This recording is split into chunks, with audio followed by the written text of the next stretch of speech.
Thank you. Yeah, I had to get up at 11:30 last night and drive to the airport to pick up my daughter because she was flying in from Hawaii, and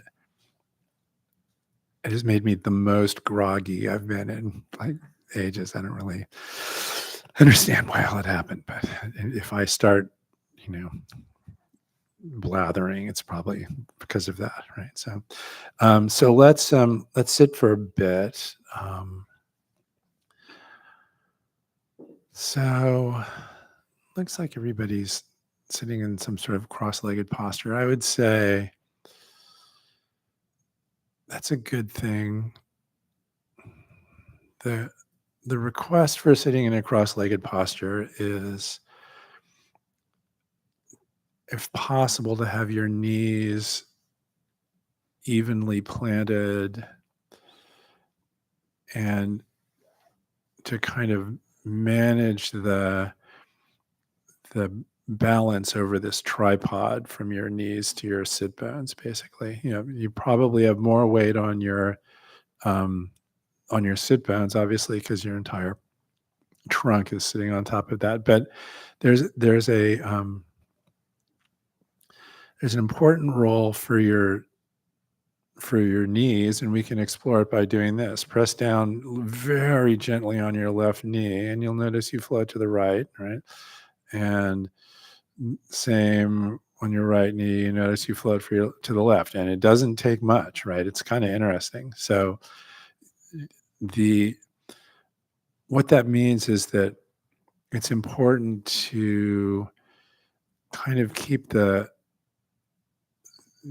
muscles, the large muscles in your legs, kind of relaxed a little bit in order to balance yourself out. It's really easy to either, because of imbalance in the sort of the engagement of your quads or something like that, to be leaning left or right, but also there's a way in which that also affects your twist.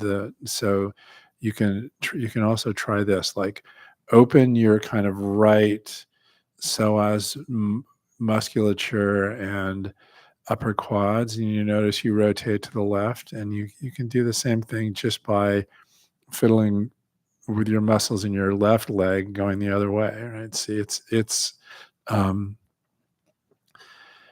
so just to explore that for yourself, right? To fix it so that your lower body posture feels relaxed and balanced, and that translates into a kind of relaxed engagement in the upper body, right? And then you can rock forward and backward, find the balance point, rock left and right, find the balance point. And then from there, kind of lift your chest. I use this metaphor all the time, or analogy all the time, but imagine that you have a pillar planted in your hara, deep down in your belly there, and then it's supporting your sternum. And what that does naturally is allow your chest to lift slightly and make a little bit more room to breathe. It allows your shoulders to kind of float back and your head to float up off your shoulders toward the ceiling.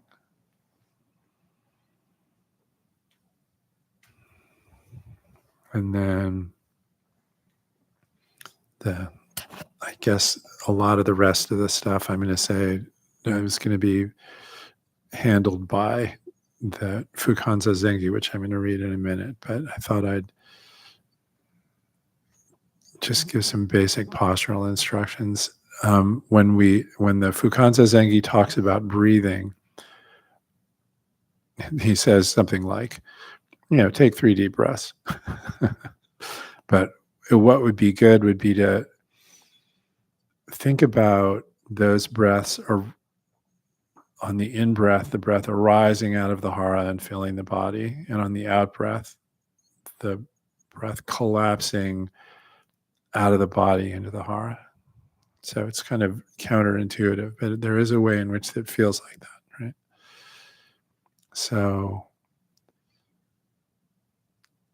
let's get started, and then in a bit I'll read the Fukanza Zengi here.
The way is basically perfect and all-pervading.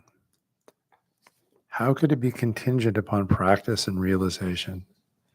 The Dharma vehicle is free and untrammeled. What need is there for concentrated effort? Indeed, the whole body is far beyond the world's dust. Who could believe in a means to brush it clean? It's never apart from right where one is. What's the use of going off here and there to practice? And yet, if there is the slightest discrepancy, the way is as distant as heaven from earth. If the least like or dislike arises, the mind is lost in confusion. Suppose one gains pride of understanding and inflates one's own enlightenment, glimpsing the wisdom that runs through all things, attaining the way and clarifying the mind, raising an aspiration to escalade the very sky. One is making the initial partial excursions around the frontiers, but is still somewhat deficient in the vital way of total emancipation.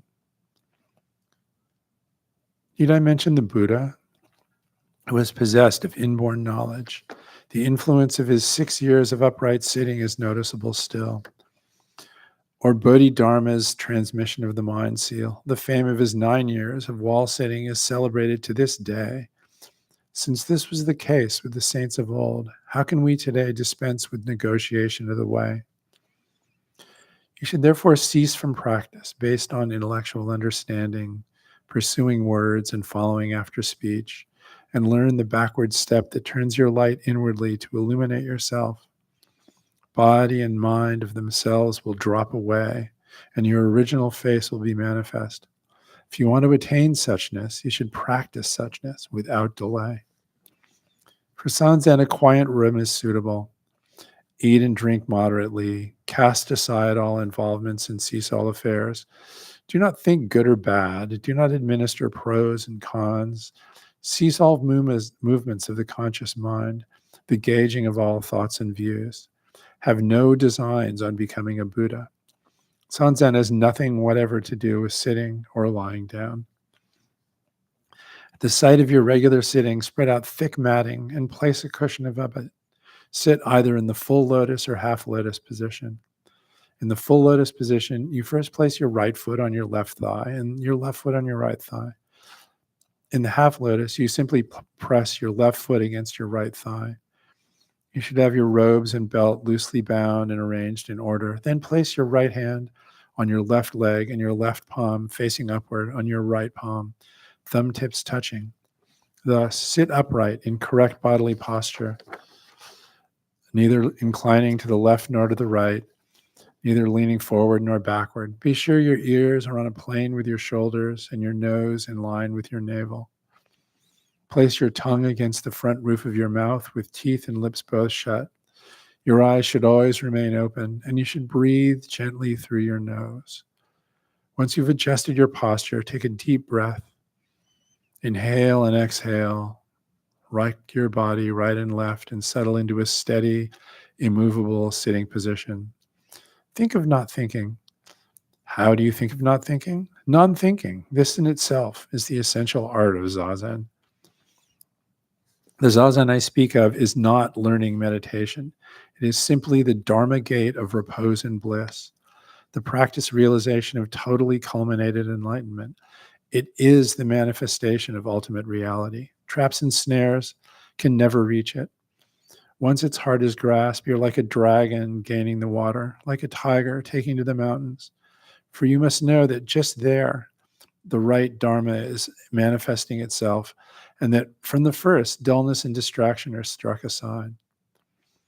When you arise from sitting, move slowly and quietly, commonly and deliberately. Do not rise suddenly or abruptly.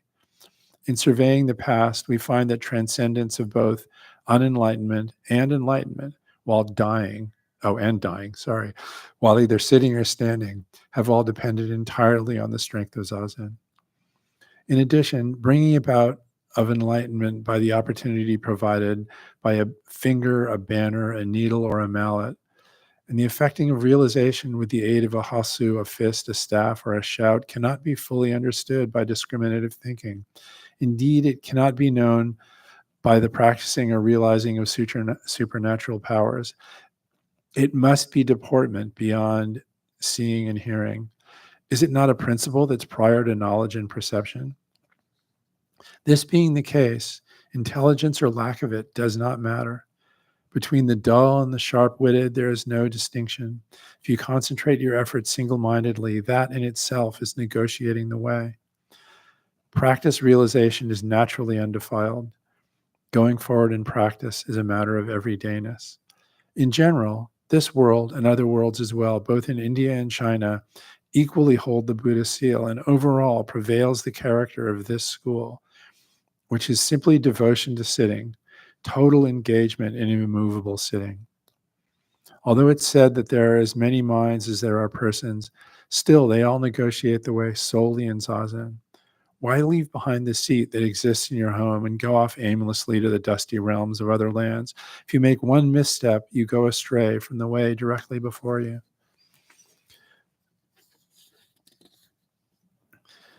You have gained the pivotal opportunity of human form. Do not use your time in vain. You are maintaining the essential working of the Buddha way. Who would take wasteful delight in the spark from the flintstone? Besides, form and substance are like the dew on the grass, destiny like the dart of lightning, emptied in an instant, vanished in a flash. Please, honored followers of Zen, long accustomed to groping for the elephant, do not be suspicious of the true dragon. Devote your energies to a way that directly indicates the absolute. Revere the person of complete attainment who is beyond all human agency. Gain accord with the enlightenment of the Buddhas. Succeed to the legitimate lineage of the ancestors, samadhi. Constantly perform in such a manner, and you're assured of being a person such as they. Your treasure store will open of itself, and you will use it at will.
you thinking of not thinking?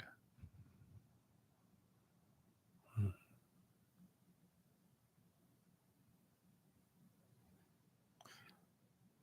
Are you unthinking? Hmm.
So let's warm up a little bit before we continue.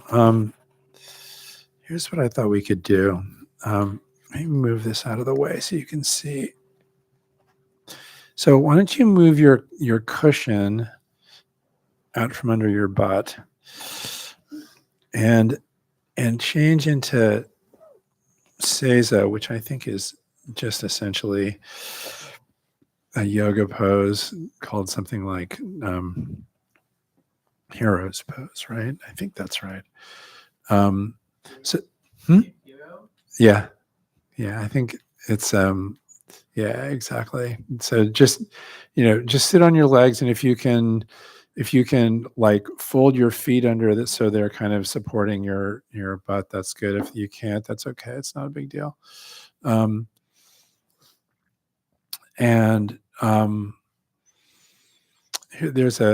There's a hand posture, general hand posture that goes like with this that I could show you. You put your maybe I've already talked about this, but your right thumb inside your left palm, you fold your left thumb over the top of it, fold your hand around your thumb, and then wrap your hands around like this and put them right here. Okay. So the reason why this is good is because it allows your hands to sort of sit comfortably in your lap and sit a little bit higher than usual, than the hand posture described by Dōgen in the Fukanza Zengi. Go ahead. What about using a bench for this posture? You can use a bench if you want. Yeah, it's okay. It's the reason to do this without a cushion is because it brings your legs together, which is more comfortable and focused. You had a question? If we have a pronation, sudden injury from running Yeah. on one foot, is there something that's really better? Well, that's a really interesting question. Does it help to sit on a bench? I don't know. I just want to not feel like it's putting pressure on the wrong foot. Yeah. So okay. So why don't you just to see if you can give it a try? Why don't you grab, where are the benches? Yeah. Why don't you grab a bench and just and that'll put less pressure on your foot, right? Which is kind of, I think you might like. What he's doing, this does not bother my foot for some reason. You mean sitting perched on your feet, or? Well, try both. Whatever works best for you is good. Okay, great. Excellent.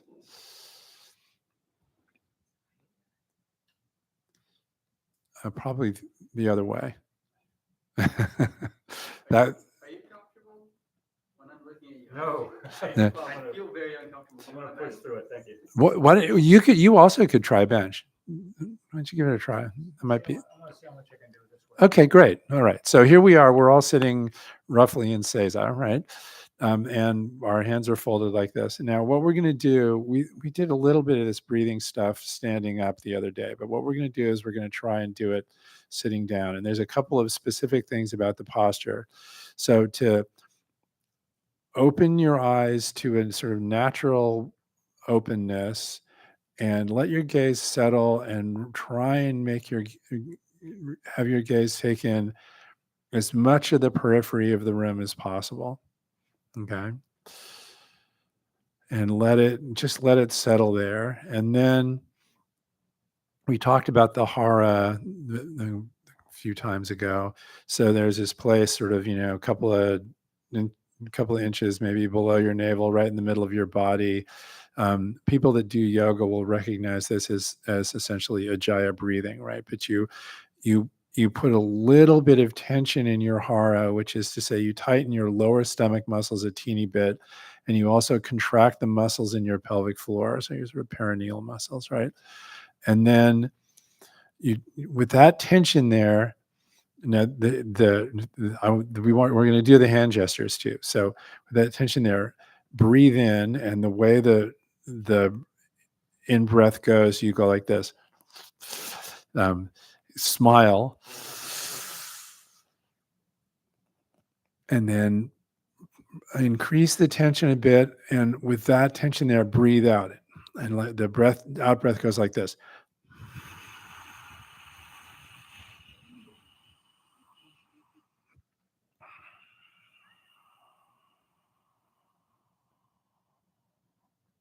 So do it with me.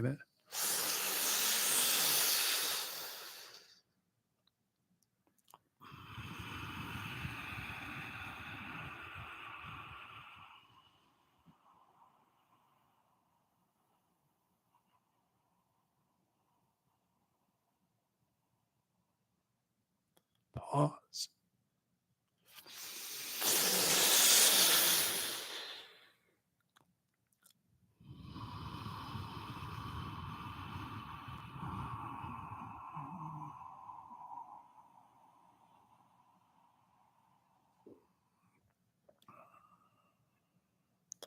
One more time.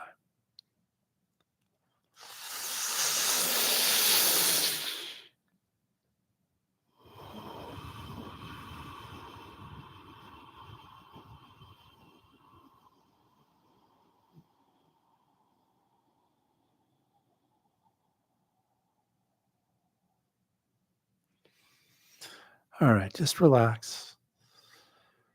And notice the effect that has on your body, right? So my experience with it is that the body kind of heats up and gets, like all the muscles in it soften a little bit and stuff like that. It's quite wonderful, actually. And it doesn't take much of that to kind of warm yourself up, and you can carry a subtle version of that breath with you forward into zazen. You don't want to be going when you're sitting, but you could easily, when you breathe out, bring a little bit of focus and teensy bit of subtle bit of tension to your hara, and allow the breath to really collapse all the way out of the body.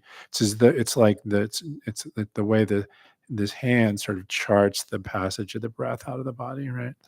And then to release the tension, keep your attention here in your hara, and let the breath flood in and fill your body, right?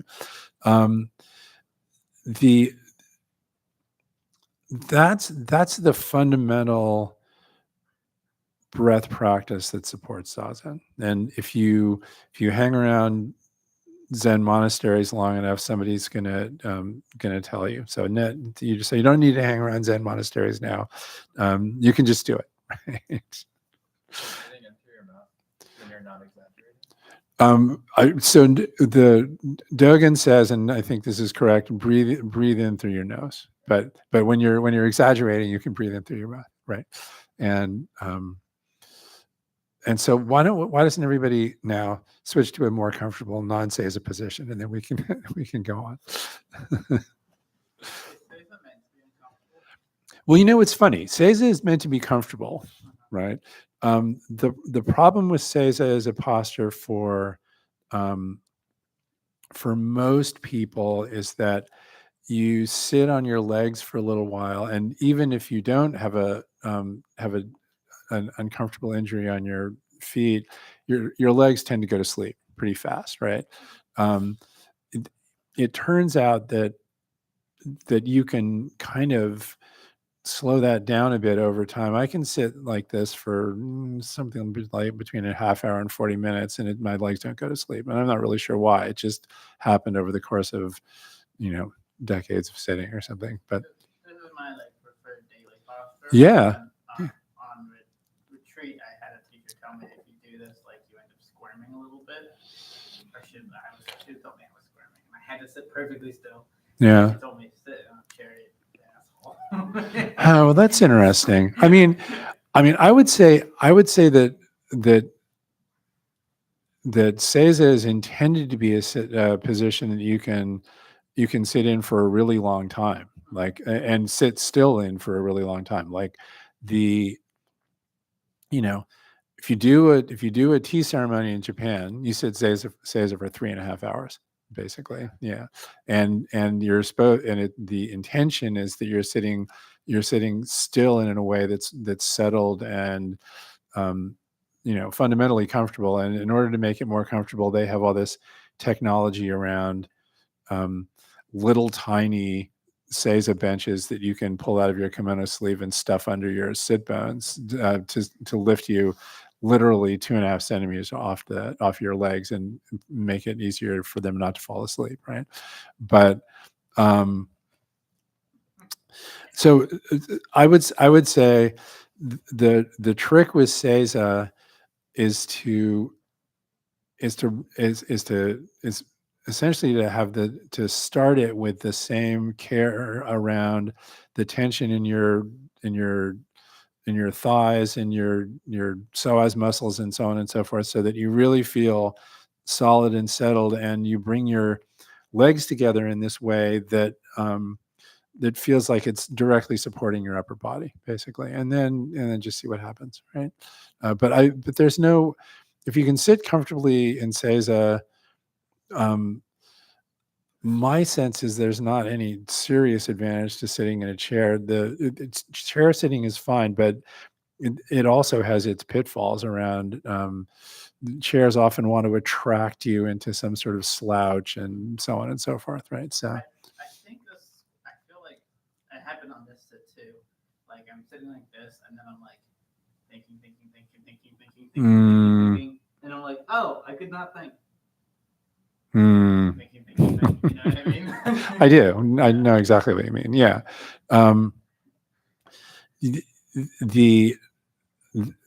That happens to everyone, right?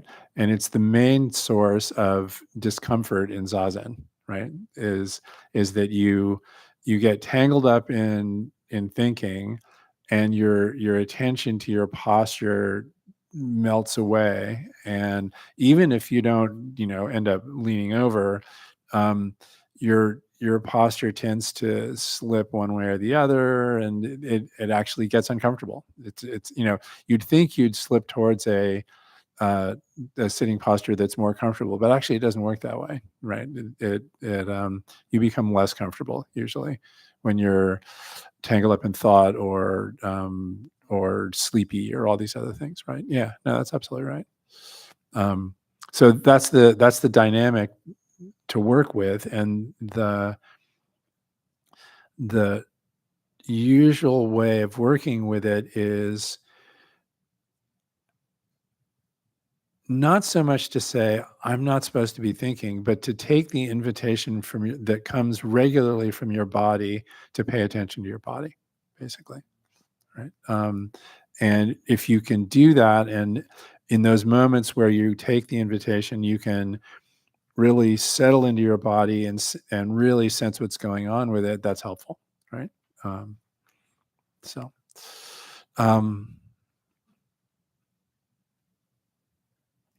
Any other questions about practice in general, sitting, any of the zazen instruction I gave?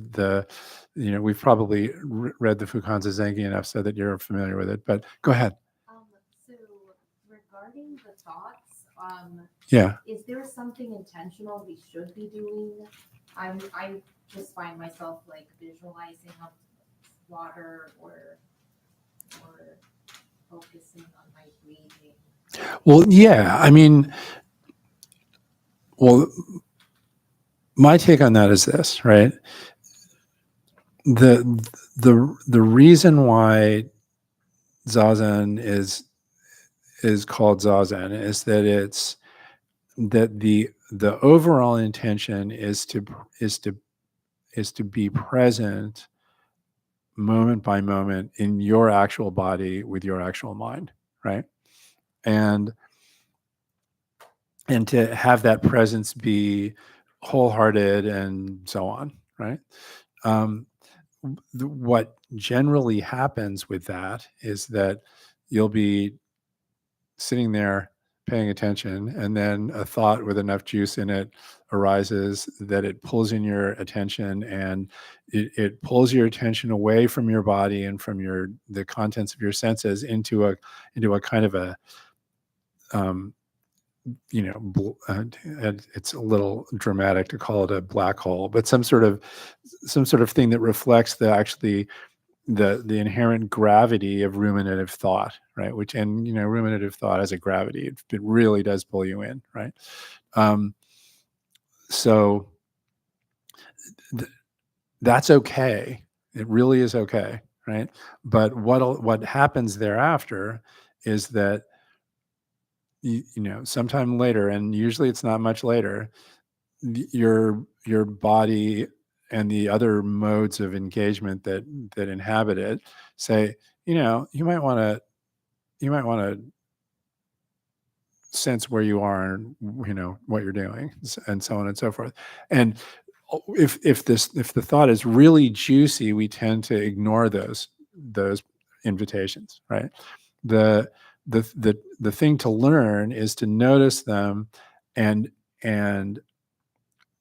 move in the direction of the invitation. And what that usually means is to allow the awareness to expand, to take in the body, to take in the contents of your sensorium, to take in the rhythm and depth of your breath, and then watch what happens next, right? And what usually happens next is that there's this period of relative quiet, right? And then things start suggesting themselves. Hey, you could think about this, right? Oh, you might want to think about this, right? And sometime later, one of them grabs you, and you're in that part of the cycle again. All of that is okay, right? If you practice that way for a while, what happens is the sort of extremity of that cycle gets less. So you're more present through more of it, and this other mode of being that's kind of like just unthinking, unconstructed, unloaded attention, receptive attention, starts to show itself as ever present, right? Does that make sense? Or yeah, I mean that's kind of the methodology of practice. Not to struggle so much with thinking, but to let it happen and to take the invitation when it arises to be non-thinking, like Dogen says, basically, right? I guess. Yeah, for me, go ahead. Like, rather than to have like an intrusive thought, something that like is really, I don't know if you would use the word juicy, but it's like I find myself wanting to maybe practice some other mindfulness techniques. Yeah, that I well, can, absolutely. like looking at a box or Right. like visualizing a box or Yeah. something else. Well, I mean, I think those are okay. And everybody, let's be clear, over time develops a set of techniques that work for them, they carry with them, that help them stay focused, right? So for me, what did I do? For years, I just, on the out breath, I would subvocalize, let go. And in the in breath, I would subvocalize, trust completely, right? And that was pretty good. It's essentially a snippet of text that I got from the this koan collection, the Blue Cliff Record, right? But What was the mantra again? it was let go and trust completely. Yeah, yeah, and that was pretty good. And I used that. It was very useful, right? The other thing that people can do is just simply focus on the breath, right? Focus on the actual sensation of the breath breathing out and the actual sensation of the breath breathing in. And in the Vipassana school, there's a bunch of different ways of doing that. You can focus on it here in the nostrils, you can focus on it in the throat, right? It's on. In the Zen school, normally the breath is observed from the hara, but and any of that is fine, right? So yes, definitely bring along with you your own language of techniques for aiding your attention. It works great, right? Yeah. And pick them up when you want them. And then the last thing I'll say about that is that the ideal effort is the effort that tails out to zero effort, right? And when it tails out to zero effort, there you are. It's okay, right? Yeah. That actually brings me to my last question. Yes, of course. No, don't worry about it. What do we? Well, I'm definitely like a fidgeter, and I feel like suppressing the urge to fidget makes me feel way worse than just like swaying like a centimeter or changing my posture just by a few inches. Is I guess like do we have to sit still, completely still? Everybody moves all the time when they're sitting zazen. Okay. The question is how much and what's driving it, and the thing to pay attention to is how much and what's driving it, right? But it looks pretty still, but actually the experience of sitting zazen is being constantly in motion, right? A little bit usually, and then sometimes not a little bit. And then the last part is if there's significant discomfort, the request is to attend to the discomfort, right? And really pay attention to how it's arising, what it feels like, where it is. And sometimes that attention actually is enough, right? To settle it or make it shift around. But if it's not, it's okay to change your posture when you're sitting, right? It really is. You can shift from half lotus to full lotus. You can shift from lotus to seiza or back. You can do all of that stuff, and you should do it in a way that's deliberate and quiet and isn't going to bother all the people that are sitting around you. But beyond that, it's okay, right? Yeah.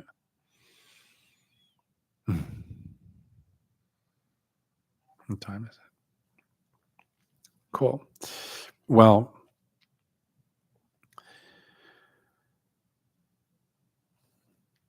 so on to the next segment of the Bendowa. It turns out that this is the fourth class, and there's two more, and I wanted to get to the Q&A part of the Bendowa because it's very revealing about, first of all, the character of Dogen, and second of all, what he actually thinks about a lot of stuff, and it's worth looking at. So there's still a bunch of material in the sort of Dharma talk portion of the Bendowa, and I probably won't cover it all, but I'll do probably a little bit more reading of it today than I have in the last few classes. So so he continues. He continues. He says, "I'm going to sit on this." He doesn't say that.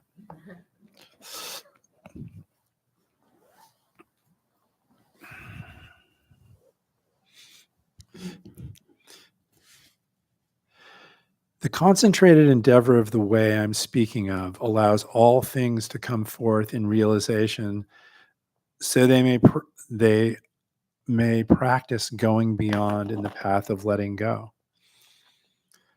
Passing through the barrier and dropping off limitations in this way, how could you be hindered by nodes in bamboo or knots in wood? So notice what he's saying. He's saying things come forth, right? And practice going beyond in the path of letting go. It's like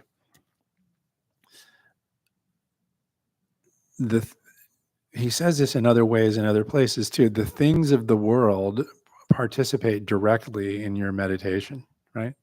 And why would that not be true? The entire contents of your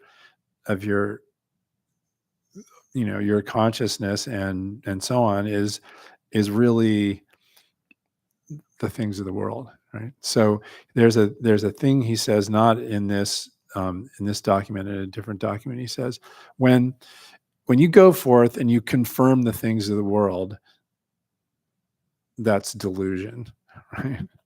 Like, I mean, it makes me think of like, this is a cup, right? when the things of the world come forth and confirm themselves, that's being awake, right?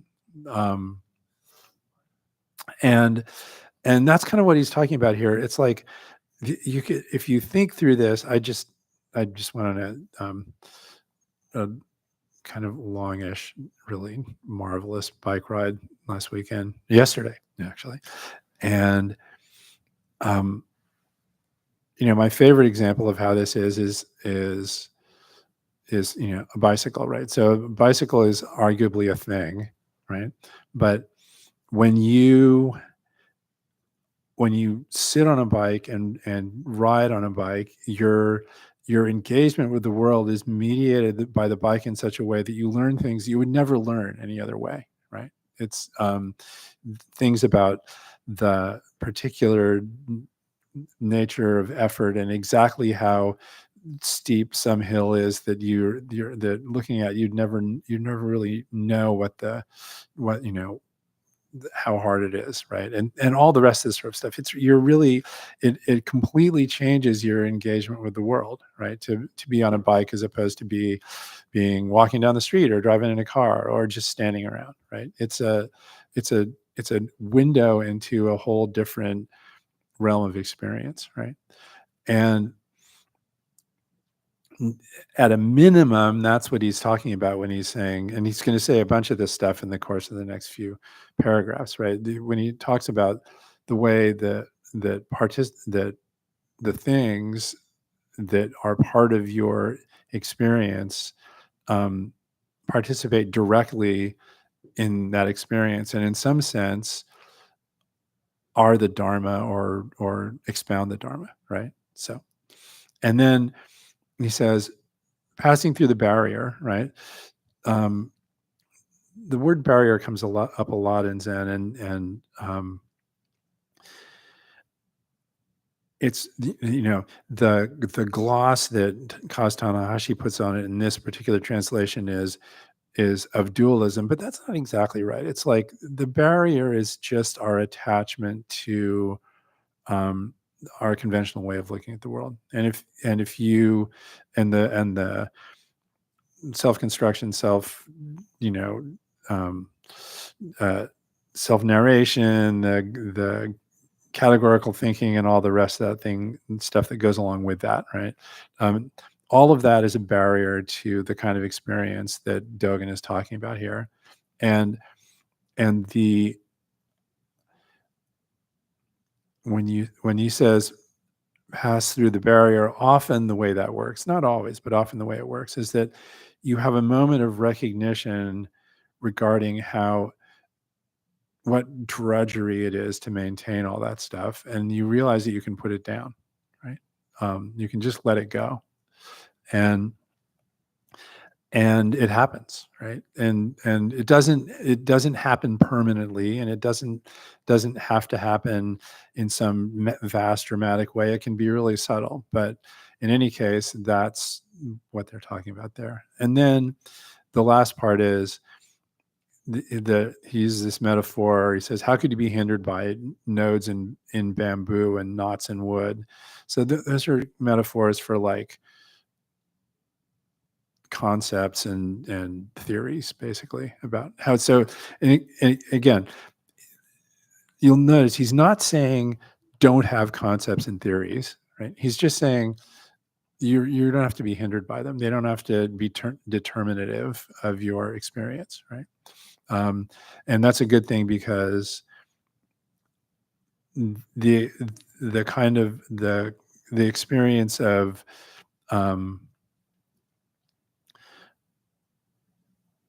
that's engendered by practice is not so dependent on categories, concepts, and theories, right?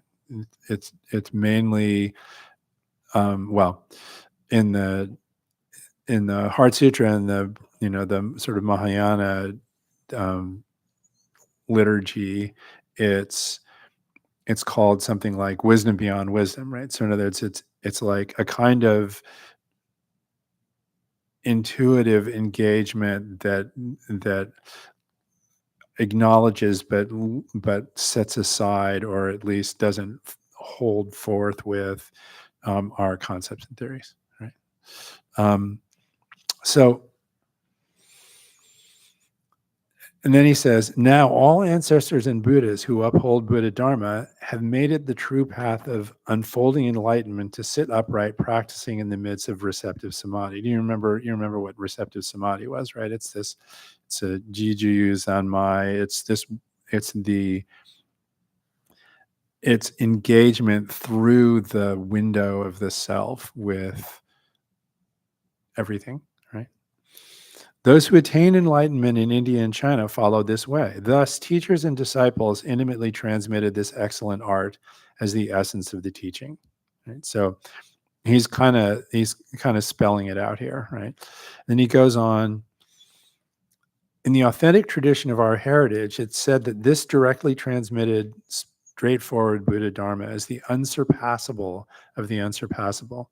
From the first time you meet a master, without depending on incense offerings, bowing, and chanting Buddha's name, repentance, or reading scriptures, just wholeheartedly sit and thus drop away body and mind. So, what he's doing there, and this is, I have to say, kind of propaganda, right? Like he's taking a whole list of things that were the concerns of Buddhist practice, the present day Buddhist practice in Japan, and he's saying, nah, don't do those things, right?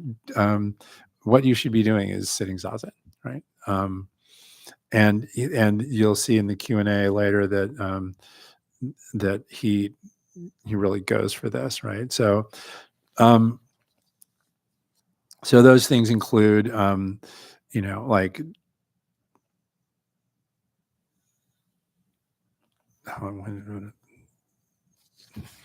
yeah, well, what he says. So offering incense, so all the bowing and chanting Buddha's name. So that's like those are both things that people do in group ceremonies, but they also there's a practice in Tendai Buddhism, which is the Buddhism that he was sort of addressing and that he grew up in, right? Of reciting continuously the name of Amida Buddha, right? And he's saying, yeah, you don't have to do that, right? So,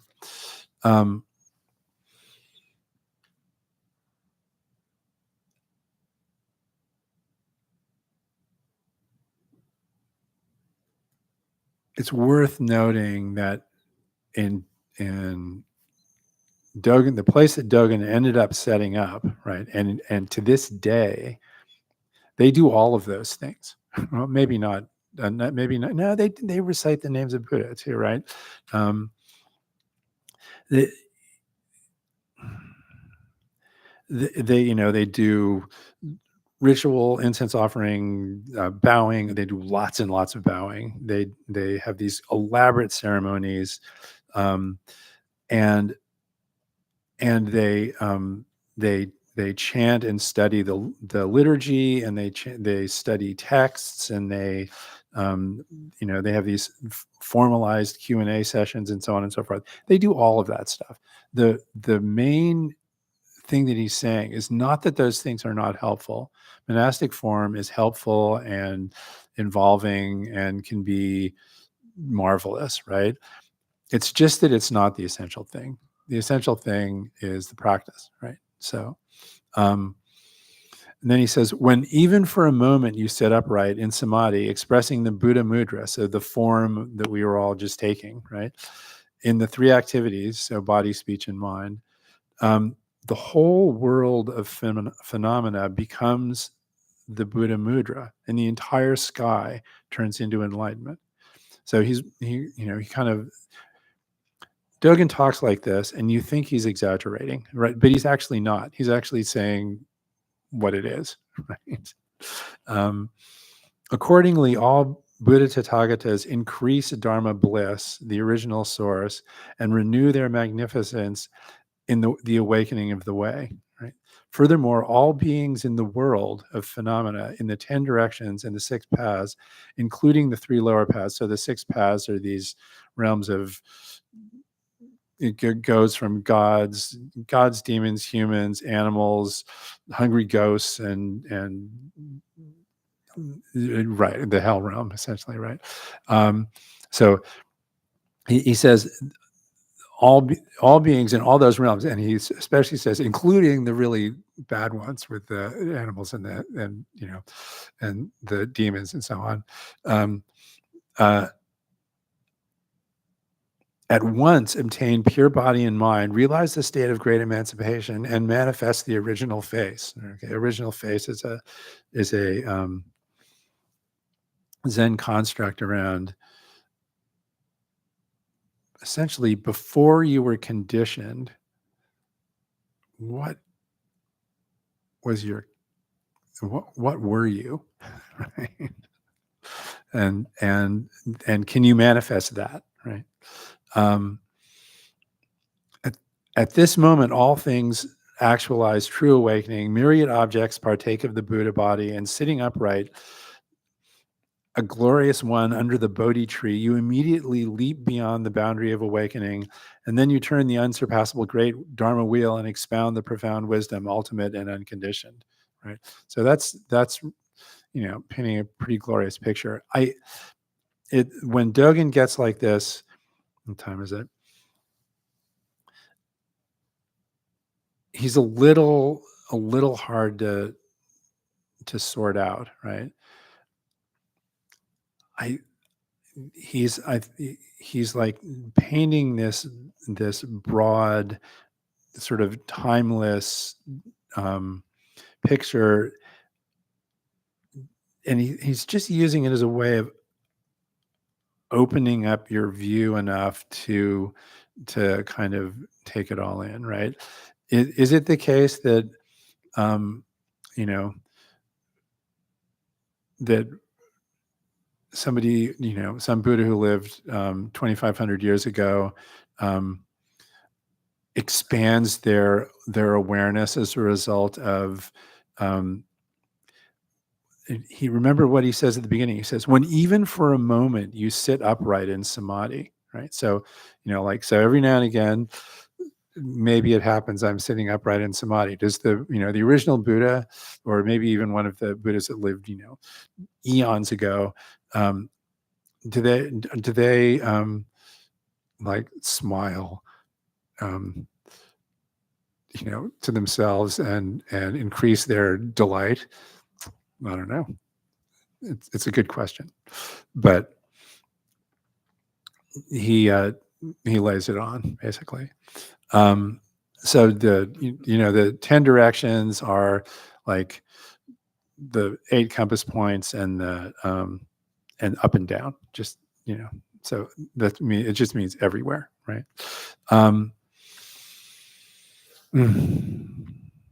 Let's see. Maybe I'll skip a little bit,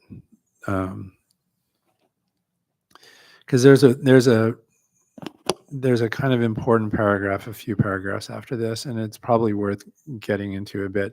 He says this. He says, all this, however, does not appear within perception, because it's unconstructedness and stillness. It's immediate realization. If practice and realization were two things, as it appears to an ordinary person, each could be recognized separately. But what can be met with recognition is not realization itself, because realization is not reached with a discriminating mind. Okay, so that's kind of a crucial thing, and it's sort of one of the cruxes of Dogen's thinking about how this all works, right? What he's saying is, well, maybe I'll quote one thing that he says in the middle. He said, "This broad awakening comes back to you, and a path opens up to help you invisibly." Right. So, in other words, there is a connection between the sort of the unconstructed, sort of ungraspable mind that lurks behind your Zazen practice, right? And your everyday awareness. The two things, that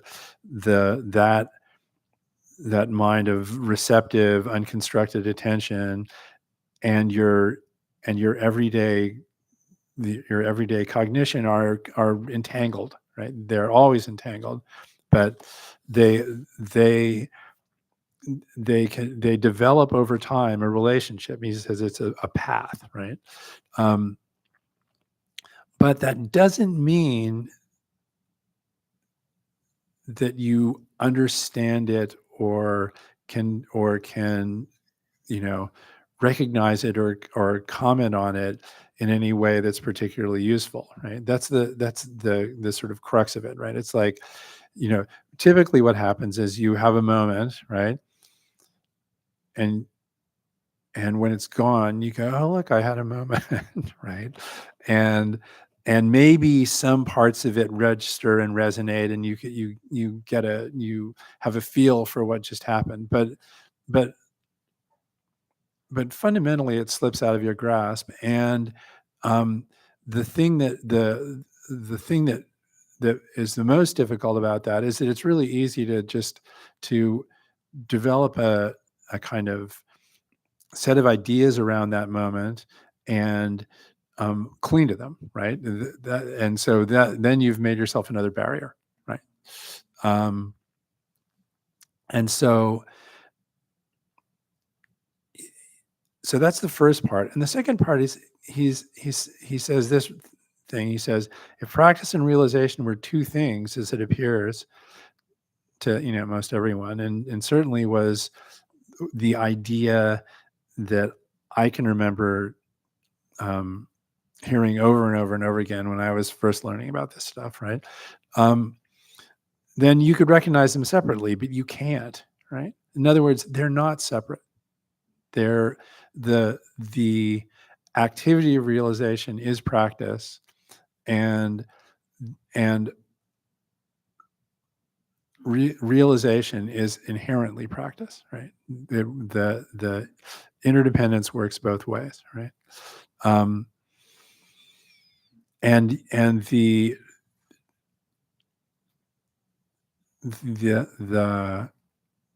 thoughts that arise as a result are not bad, right? They're just not definitive, and sometimes they're not helpful, right?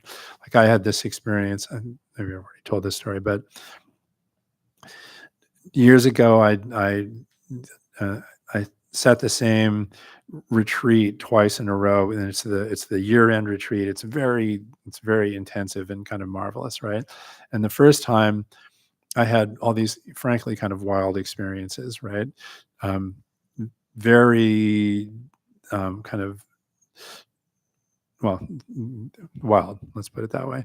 The next time I was there, and I was kind of sitting and it felt pretty good, but I was feeling dissatisfied. I was dissatisfied, and it kind of got worse and worse. And about 4 or 5 days in, I realized the reason was that I wasn't having any mind-blowing experiences. It was just sitting, right? And I'd been clinging to those mind-blowing experiences for the entire year, and it wasn't really helping. So I was like, okay, fine, whatever. I'll just do this. And immediately almost it was better, right?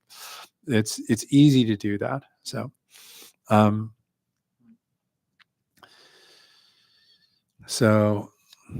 let's see. How much more time do we have? Well, okay. So yeah, questions? I Both of you. Yeah. like, just hearing this, it sounds like if you just sit in the posture, then you're like basically that's it. That's like enlightenment. Just be exactly the exact posture. Well, to be fair, he also very briefly addresses mental activity, right? He says, think about not thinking. How do you think not how do you think about not thinking? Non-thinking. Right. But yeah. It's kind of like if there was just a certain position you could put your body that's like instantly so awesome, we wouldn't need a book to tell us that. No. Everyone would be doing it all the time. You're- So right. how come he says it's so awesome, but then when we say it, it's like kind of like sitting there. Yeah. So it's a great question, right? The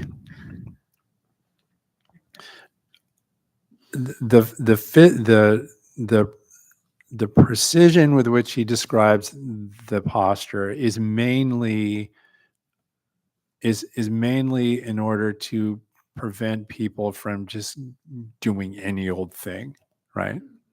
And to a certain extent, it's essentially yoga, right? It's been discovered over the course of millennia that if you engage with your body in a particular way, with your body and your breath and so on and so forth, that it has the effect of focusing your attention, focusing your energy. It's also obviously you need to have a posture that's at least moderately sustainable, or for the reasons that we were just discussing, right? So that's why the precision with which he describes the posture.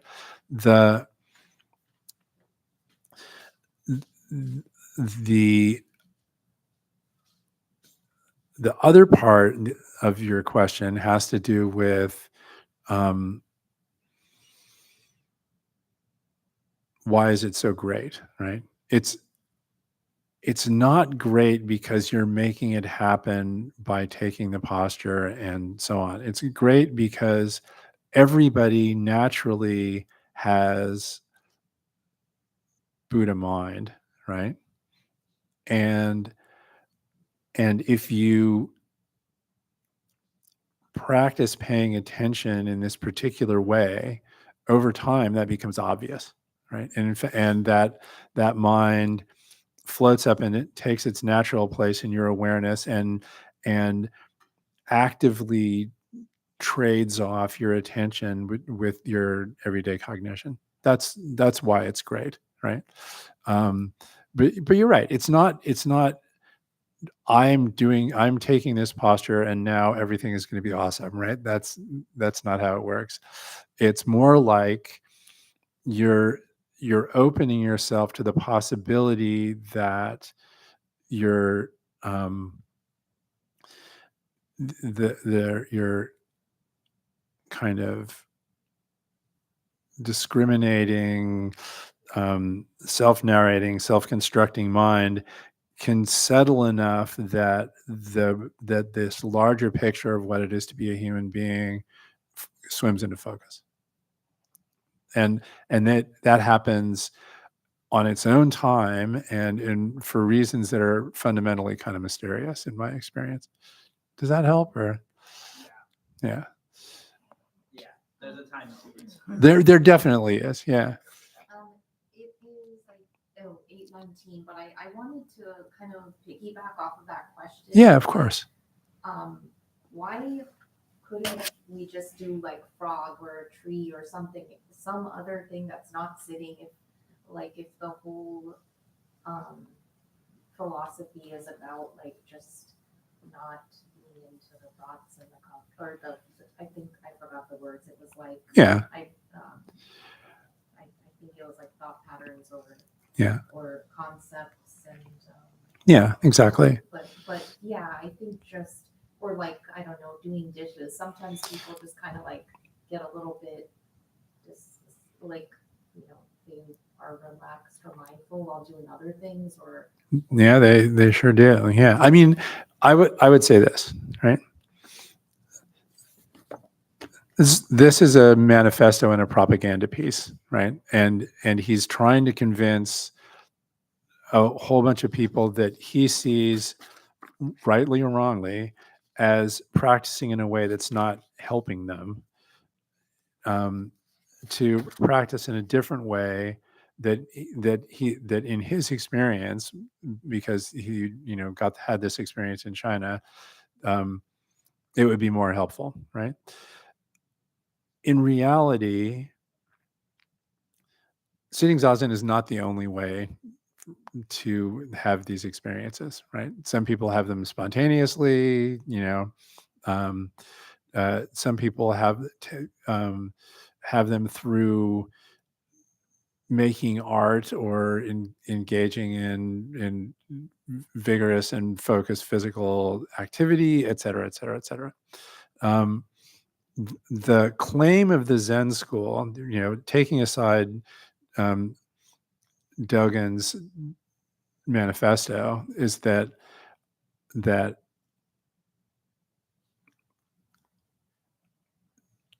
zazen practice is a very fruitful and skillful way of exciting and maintaining this kind of engagement, right? And zazen practice, particularly regular zazen practice, is a way of staying close to your body, of staying close to the experience of being present and aware, right? And all of that is tremendously helpful. Could you use a different posture? Yes, of course you could. Do you need to do seated inactive meditation at all? Well, maybe, but I think I've maybe talked about this, but we used to visit this place in Grayton that was run by a Burmese Buddhist nun whose name was Madame Teen, who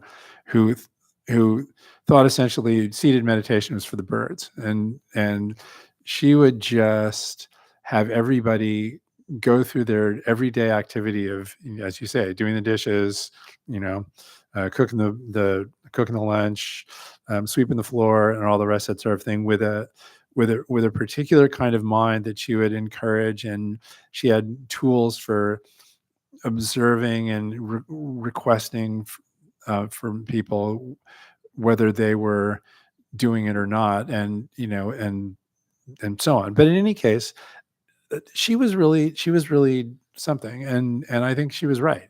All of those things are true. And even in Zen monasteries, since the middle of the Tang Dynasty, the Zen monasteries have been relatively self-sufficient, and everybody has done the work, and the work is a direct and necessary part of the practice, right? So all of that is true, right? The reason Dogen is holding up zazen is because, again, it's in taking aside his propagandistic impulses, it really is effective, right? So anyway, something like that. Go ahead. I mean, this is, I guess, how I see it. And it seems like Dogen's point is, especially in the context he was in, like, the no posture is special, like just sitting isn't special, but neither is all the other things. Right. People were telling him were within sense or certain, right. Exactly. Yeah. Certain, but it's that, like, the realization is that none of, like, it's not that you do the right thing and then awesomeness happens. It's that awesomeness can be found in any. Yeah, I think that's right. Yeah, and the flip side, as you say, is that even though Dogen says don't bother with study, reciting Buddha's name, et cetera, you can have significant experience in the context of study or chanting or bowing, and lots and lots of people report that, right? So yeah, you're absolutely right. Yeah. Is that, like, what would you, when he says the realization in that scripture, like, what do you think? he means by realization. Yeah, I mean, I think he means something very specific, right? W- the Mahayana view is that we all have Buddha mind, right? We all have this unconstructed, he says, unconstructedness in stillness, right? We have the mind of unconstructed stillness in our living in our body all the time. But because of our preoccupation with the self, we don't recognize it. And some people go through their entire lives without recognizing it, right? It's a great question. Dogen doesn't talk a lot about babies, but the babies are used as a metaphor and a sort of point of argument in a lot of the Chinese scriptures, basically, right? Yeah. They say things like realization doesn't it doesn't, you can't understand it because its speech isn't yet correct. It's like a baby, right? And it says like, well, is there anything, is anything said or not, right? It goes on like that, right? So yes, absolutely, that's right. In the translation we use at Zen Center, the is pronounced ba ba wa wa, but I'm not sure that that's really what it says. I've never looked at the original Chinese, but anyway. So the realization is that is the recognition that that's true, and the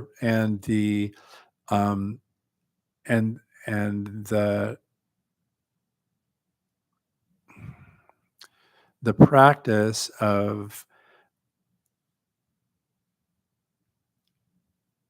bringing up that mind in the middle of everyday life as a way of transforming our activity and our way of relating to the world. Basically, he says this thing here. He says, let's see if I can find it. He says, those who receive these benefits of water and fire widely engage in circulating the Buddhist transformation based on original realization, right? Because of this, all those who live with you and speak with you also receive immeasurable Buddha virtue, practice continuously, and extensively unfold the endless, unremitting, unthinkable, unnameable Buddha Dharma, right? In other words, this stuff spreads out in the world. It's not just because, we're, sitting here staring at a wall or something like that. It actually affects the realm of your possible behavior in response to the world in a way that can be skillful and positive, right?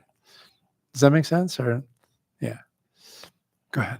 So one of the things is with I can't remember patterns or books that concepts, Yeah. stories. Yeah. And there was like a third one that I just can't remember the name of, but in those things, would our everyday habits be like something that is to consider?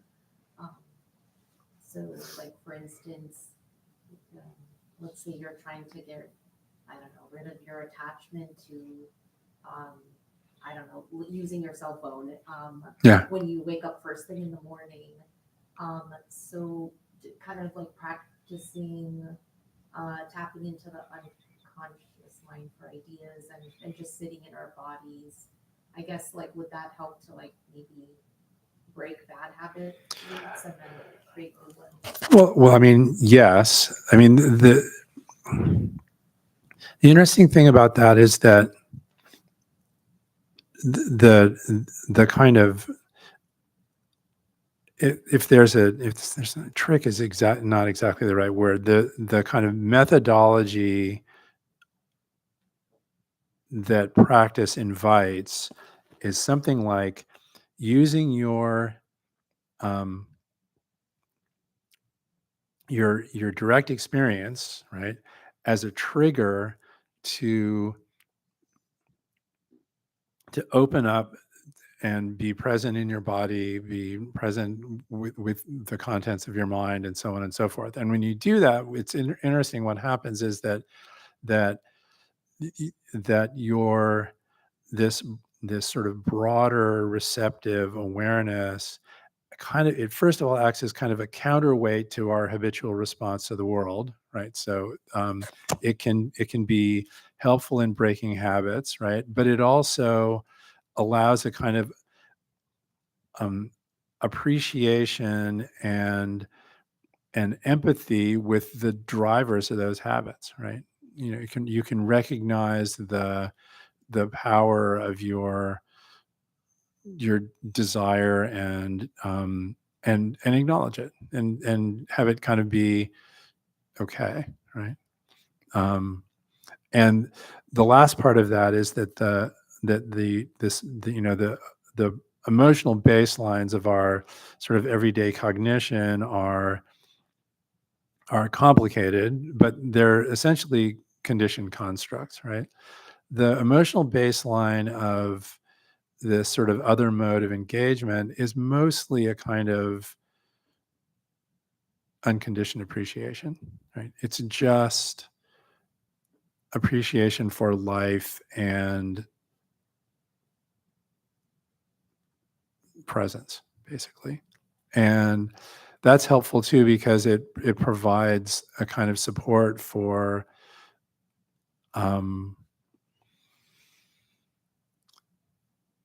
our activity when we're trying to remove, sort of habits that we've leaned on in the past for support, for example, right? Somewhere not in this document, he says, you're not, well, actually, he says it in the Fukanza Zengi. He says, this isn't something you learn. It's the Dharma gate of ease and joy. That's what he says, right? And that's what he's talking about, is the way in which this other mode, this sort of mind that we're talking about, is fundamentally relaxed and enjoys life, basically. So anyway. I think there was a word that I missed there. It was something like in I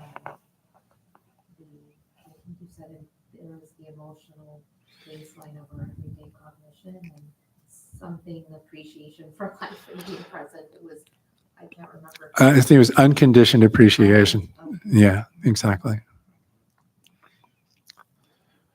Well, that might be all we have time for today. Thank you so much for coming and for listening. I really, really appreciate it. It was lovely.